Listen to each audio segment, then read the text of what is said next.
5 piece মাছ ভালদৰে ধুই লৈছোঁ। ইয়াতে এতিয়া নিমখ লৈ ল'ম, সোৱাদ অনুসৰি লগতে হালধি গুড়ি দি দিম আৰু এইখিনি ভালদৰে মিহলি কৰি ল'ম। এইটো এতিয়া ফ্ৰাই কৰিবৰ কাৰণে ৰেডি হৈ গৈছে। গেছটো জ্বলাই কেৰাহী এটা উঠাই দিছোঁ আৰু এতিয়া ইয়াতে তেলখিনি গৰম কৰিবৰ কাৰণে ৰাখি দিম। মাছখিনি পিচ দি দিছোঁ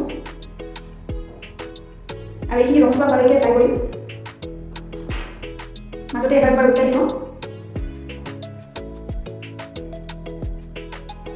ইয়াত দেখিছে মাছখিনি ৰঙচুৱা কালাৰ আহি গৈছে।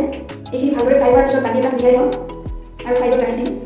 দেখুৱাই দিছোঁ আৰু কি বস্তুৰ প্ৰয়োজন হ'ব। দুটা বিলাহী পাতল পাতলকৈ কাটি লৈছোঁ, আলু এটা ডাঙৰ চাইজৰ দীঘল দীঘল টুকুৰা কাটি লৈছোঁ, পিঁয়াজ ডাঙৰ চাইজৰ এটা, আদা নহৰু বটা এচামুচ সৰু চামুচেৰে, কেঁচা জলকীয়া দুটা, জলকীয়া নিজৰ হিচাপত ল'ব, ধনিয়াৰ পাত অকণমান, গোটা জিৰা লৈছোঁ আধা চামুচ সৰু চামুচেৰে, এইটো অপচনেল হয়, শুকান জলকীয়া এটা আৰু তেজপাত লৈছোঁ এটা, হালধিৰ গুড়ি এচামুচমান, জিৰাৰ গুড়ি লাগিব আধা চামুচ সৰু চামুচেৰে, ৰঙা জলকীয়াৰ গুড়ি নিজৰ হিচাপত কম বেছি ল'ব পাৰে, গৰম মছলা 3 কাপ সৰু চামুচেৰে, নিমখ লাগিব সোৱাদ অনুসৰি।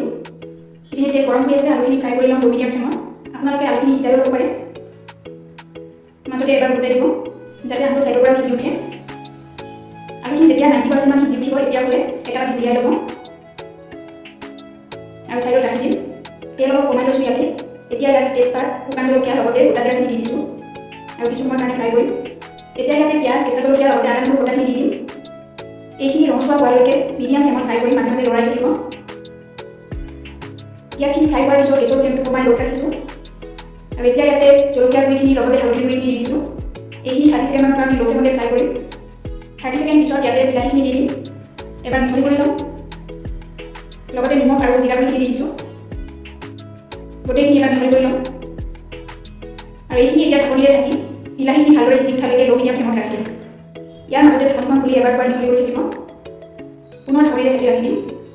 কিছু সময় পিছত ঢাকনিখন খুলি দেখুৱাইছোঁ বিলাহীখিনি ভালদৰে সিজি উঠিছে আৰু এতিয়া ইয়াতে ফ্ৰাই কৰি থোৱা আলুখিনি এড কৰি দিছোঁ আৰু এইখিনি পুনৰ 2 পৰা 3 মিনিটমানৰ কাৰণে ফ্ৰাই কৰিম।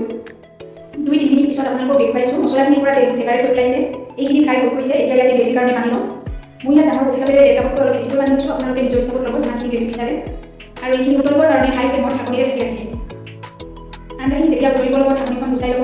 এতিয়া ইয়াতে ভাজি থোৱা মাছখিনি দি দিছোঁ, এবাৰ মিহলি কৰি ল'ম। পুনৰ ঢাকনিৰে ঢাকি 4 পৰা 5 মিনিটমানৰ কাৰণে মিডিয়াম ফ্লেমত ৰাখি দিম।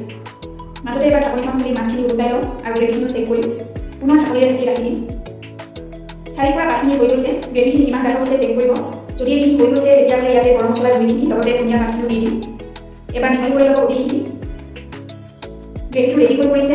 ইয়াতে গেছৰ ফ্লেমটো অফ কৰি ঢাকনিৰে ঢাকি কিছু সময়ৰ কাৰণে ৰাখি দিম যাতে গৰম মছলাৰ ফ্লেভাৰটো গ্ৰেভিত আহি যায়। কিছু সময় পিছত ঢাকনিখন খুলি এবাৰ মিহলি কৰি ল'ম। দেখিছে আগতকৈ গাঢ় হৈছে আৰু চাৰ্ভ কৰিবৰ কাৰণে উলিয়াই ল'ম।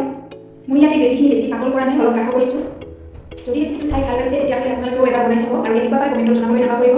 কিবা ৰেচিপি ৰিলেটেড কুৱেশ্যন থাকিলে আপোনালোকে কমেণ্ট বক্সত লিখি জনাব।